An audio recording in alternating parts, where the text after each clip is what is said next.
Mein Name ist Martin Liss. Ich darf diesen Gipfel heute für Sie moderieren. Der Gipfel besteht aus 2 Teilen. Wir werden gleich mit Amazon Music einen sogenannten Fireside-Chat ohne Fire haben und danach mit den im Programm genannten Personen über die Zukunft und den Status und die neue Welt in dem, was früher mal Radio hieß, sprechen. Und ich freue mich da sehr drauf.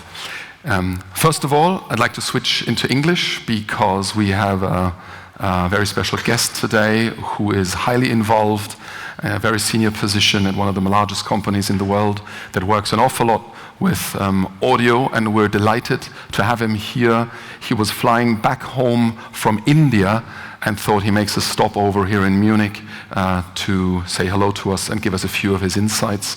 We're really, really pleased to have him, so give a big hand to the Vice President of Amazon Music, Mr. Steve Boom.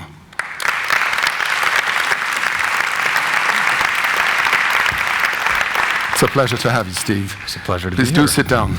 Okay. Steve, how are you feeling? All right? I feel like $1 million. Absolutely great. Good. Give me half. Give me half of that, and we go home. Thanks. Better than 1 million rupees, that's for sure. That's definitely much better. Steve, Amazon, one of the largest companies in the world, used to start as a bookstore.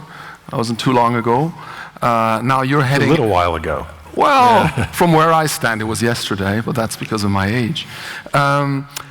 You've changed, of course, the industry dramatically, and audio is a big, big part of what Amazon as a whole does, but also, obviously, of Amazon Music. How do you see the field of what used to be radio, what now is audio in some way?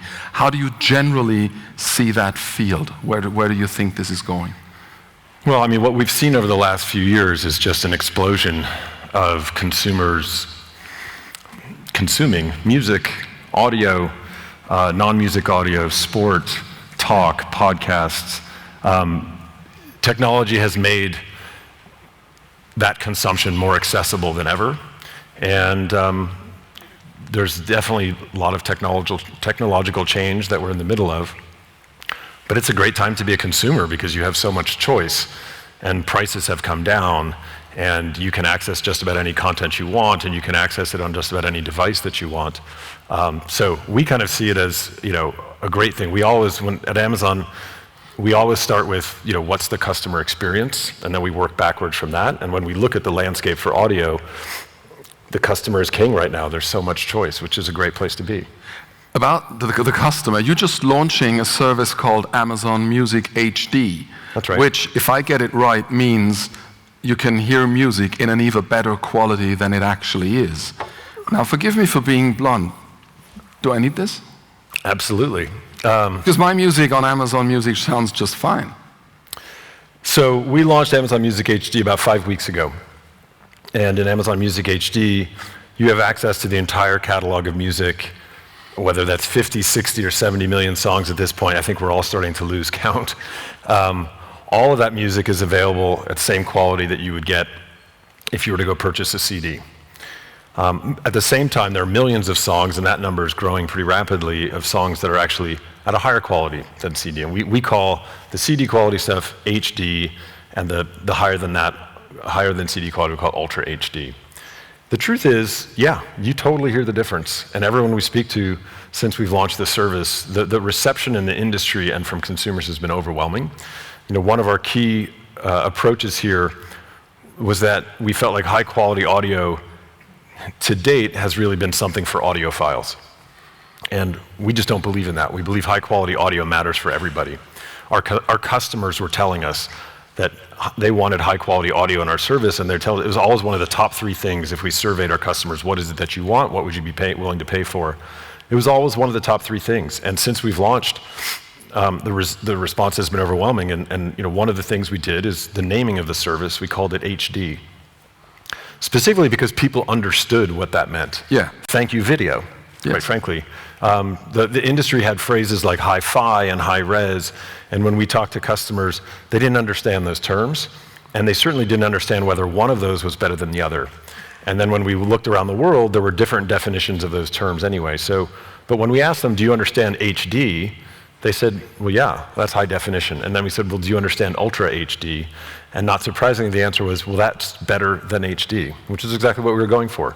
And then the pricing of the service, it's only a €5, £5, $5 upcharge from the basic service. So if you're a Prime member here in Germany, you can have HD at $12.99.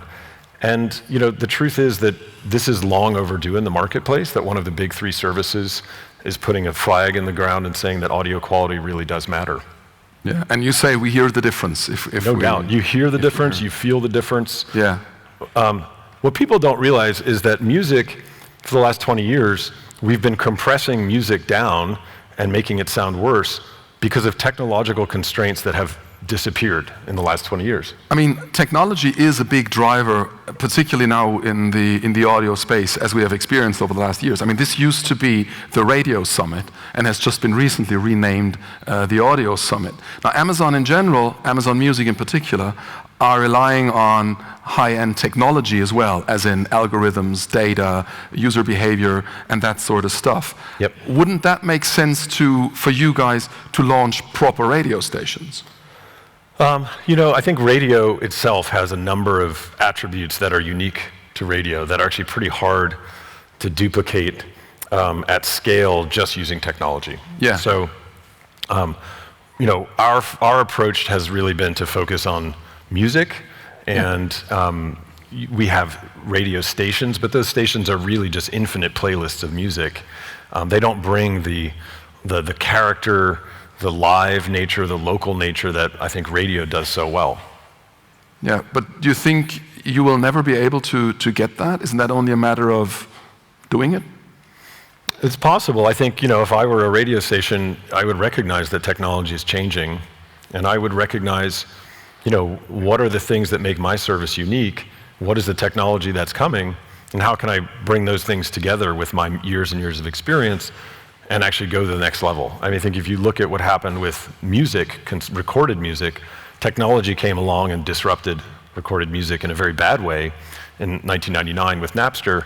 But here we are in 2019, and the industry figured out how that technology can be used for good.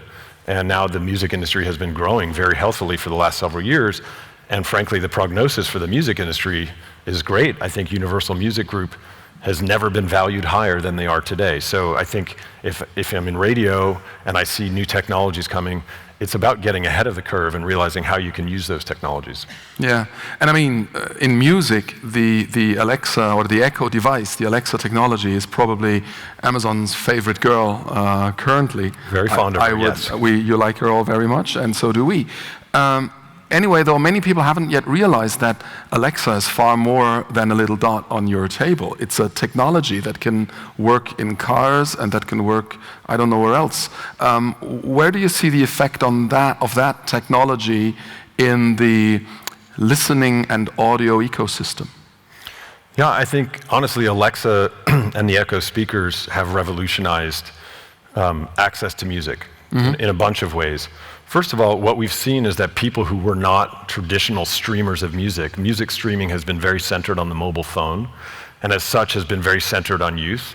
And when people started buying Amazon Echo devices when they first came out a few years ago, we started to see that entirely different groups of people were buying these devices, and they didn't necessarily even think of themselves as streaming music when they just knew they had an Echo and that music came out of it. And it's really helped grow the music business quite substantially.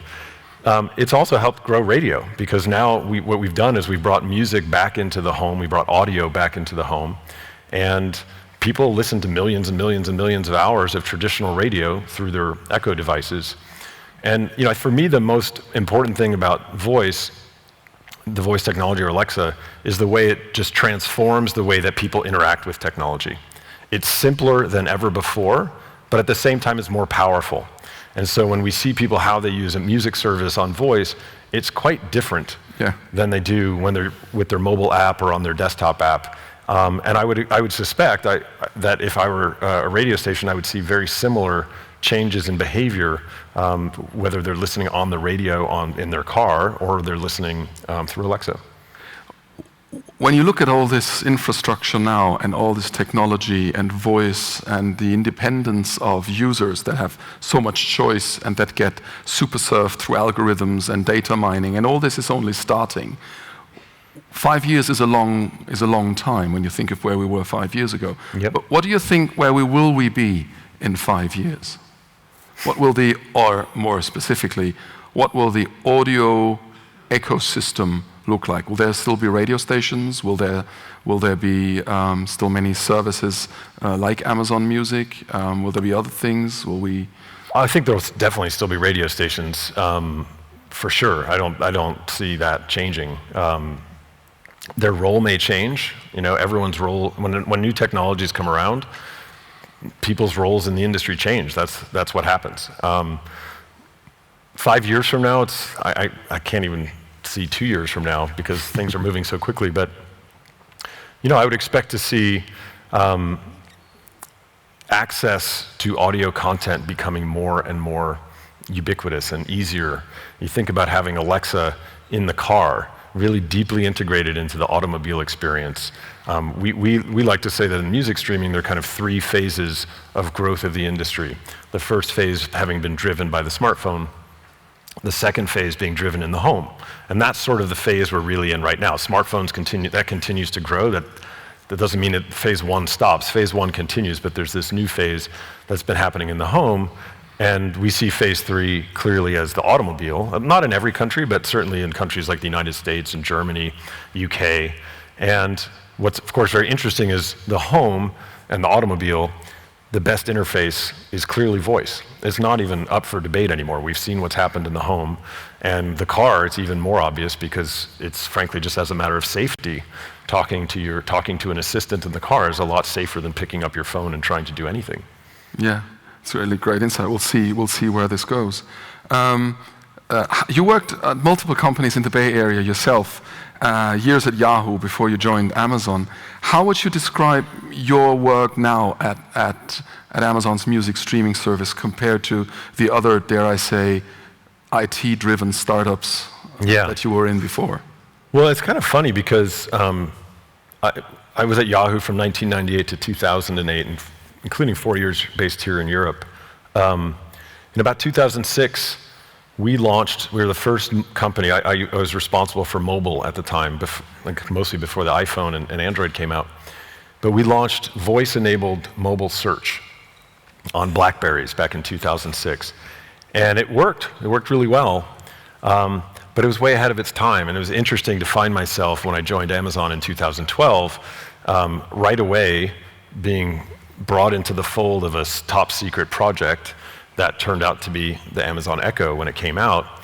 And it's interesting, I had that kind of negative experience with voice where it worked well, but consumers didn't really want to adopt it in my head. And then I came in, I had a little bit of that skepticism, but then I started using it.